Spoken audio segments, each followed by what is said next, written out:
Interesting है और सबसे ज्यादा सुर्खियां बटोरने वाला आपके नेता का स्टैंड है।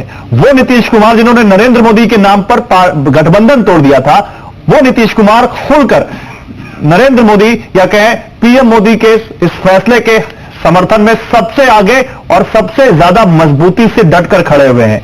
निखिल मंडल, सवाल यहां पर यह है कि क्या यह माने कि विपक्ष वाकई में बिखरा हुआ है और विपक्ष वाकई में समझ नहीं पा रहा है कि इस पूरे फैसले को कैसे राजनीतिक तरीके से सरकार को घेरा जाए।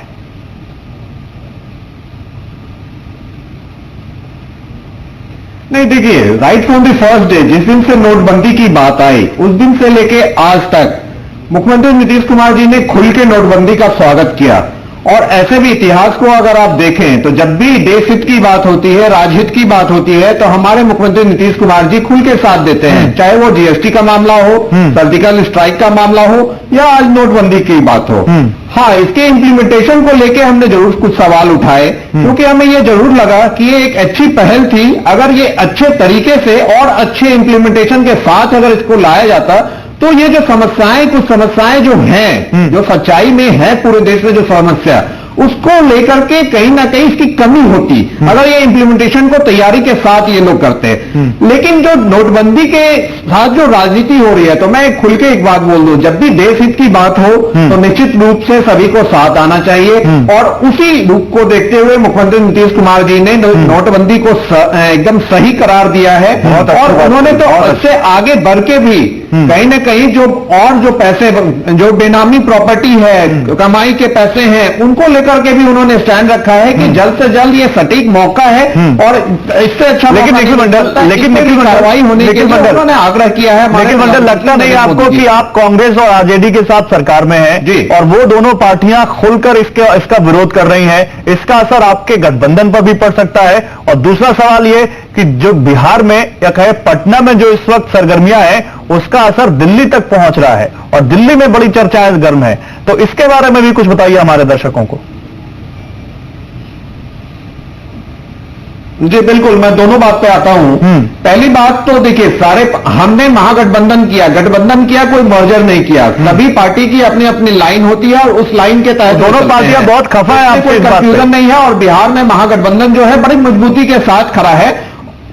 जी, दोनों पार्टियां बहुत खफा है आपसे। नहीं, सेंट्रल जो नेशनल टॉपिक है उसको लेकर के अगर अपनी अपनी कहीं मत है तो इसको लेके कहीं भी कंफ्लिक्ट नहीं है। यहाँ जो महागठबंधन है वो बिहार राज्य सरकार के लिए है और यहाँ उससे जो जुड़े मैनिफेस्टो हैं उसको लेके कहीं भी दो मत नहीं है। दूसरी बात, जो आप ये बात कह रहे हैं, कुछ देर पहले की ही बात है, हमारे मुख्यमंत्री नीतीश कुमार जी ने स्पष्ट तौर पर कहा है कि एक अफवाह उड़ाया जा रहा है। और ये एक सच्चाई है कि पिछले 7 से 10 दिन के बीच एक अलग तरह का अफवाह उड़ाया जा रहा है। कभी कहा जा रहा है कि ठीक है, चलिए निखिल मंडल, मान लिया आपकी बात, मान ली जब तक सरफेस पे कोई चीज ना हो, जब तक सरफेस पे कोई चीज ना हो हम भी नहीं कहते। ठीक है, हमारे पास भी बहुत सारी खबरें होती है, लेकिन जब तक सरफेस पे ना हो हम भी नहीं कहते। ठीक है, आपकी बात मान ली। लेकिन निखिल मंडल सुनिए, चलिए वो छोड़िए। ये तो सवाल ये है कि नीतीश कुमार पटना में डीमोनेटाइजेशन कितना है? आर जैन साहब, नीतीश कुमार डीमोनेटाइजेशन की पटना में तारीफ करते हैं और शरद यादव संसद में खड़े होकर उसकी बखिया उधेड़ने लगते हैं, तो एक कोऑर्डिनेशन पार्टी में भी नहीं है। बिल्कुल गलत। मैंने भी उस पार्लियामेंट में जितनी बातें हुई है, शरद जी ने जितनी बातें कही है, सब इम्प्लीमेंटेशन को लेकर के है। कहीं भी नोटबंदी के खिलाफ जेडीयू ना शुरू से थी। हमारे मुख्यमंत्री नीतीश कुमार जी जो कह रहे हैं वही पार्टी के प्रवक्ता कह रहे हैं और वही पार्टी के नेता कह रहे हैं, चाहे वो शरद जी हो या यहाँ के स्थानीय बिहार के नेता हो। इम्प्लीमेंटेशन को लेकर हमने सवाल शुरू से उठाए हैं, क्योंकि कठिनाइयां हैं ग्रामीण इलाके में, लेकिन जहां तक कठिनाइयां हैं, किसान को लेकर समस्या है, प्रदीप जैन साहब वो समस्या को लेकर के लगातार शरद जी ने सवाल उठाए हैं। ठीक है, उससे कहीं भी ये कंक्लूड नहीं किया जा सकता है कि नोटबंदी को लेकर 2 डिवीजन जेडीयू में है। जेडीयू का राजनीति विजन है, राजनीति होती कयासों के ऊपर है, अच्छी प्रयास है और उस प्रयास के साथ हम खड़े हैं। बहुत अच्छी बात है, आप बहुत अच्छे प्रवक्ता हैं, लेकिन राजनीति होती कयासों के ऊपर है और बहुत सारी चीजें राजनीति में बिना कहे पढ़ ली जाती हैं। ठीक है, निखिल मंडल आप रहिए मेरे साथ। प्रदीप जैन, मैं आपके पास आता हूं। प्रदीप जैन, आपके जो बिहार के प्रदेश अध्यक्ष हैं और धन्यवाद दूंगा, बिहार सरकार में जो मंत्री हैं वो साफ कह रहे हैं कि आला कमान एक बार कहे हम गठबंधन तोड़ लेंगे, यानी नाराजगी आपकी बिहार यूनिट में तो साफ दिखती है। केंद्रीय नेतृत्व का क्या मानना है जेडीयू के इस स्टैंड पर, क्योंकि आप उनके साथ सरकार में हैं और बहुत ज्यादा अहम आपके सहयोगी भी हैं वो। गौरव जी, सबसे पहले तो हम आपके माध्यम से कहना चाहते हैं कि महागठबंधन में कांग्रेस मजबूती से है, लेकिन जिस तरह से नहीं, ये बताइए खफा है या नहीं है? हम लोगों ने भी नोटबंदी, गुस्सा है या नहीं है अपनी अपनी सरकार के मुख्यमंत्री के स्टैंड से? नोट नहीं, कोई मुद्दा नहीं है। कांग्रेस मजबूती से महागठबंधन के साथ है। दूसरी बात, हम पहले भी कहना चाहते हैं, हमारे प्रवक्ता जी ने आप पहले दिन नोटबंदी का विरोध नहीं किया था। आज रिजर्व बैंक ऑटोनॉमस बॉडी है। अगर ये नोटबंदी रिजर्व बैंक ने की तो प्रधानमंत्री श्रेय क्यों ले रहे हैं? रिजर्व बैंक के गवर्नर को डांटना चाहिए।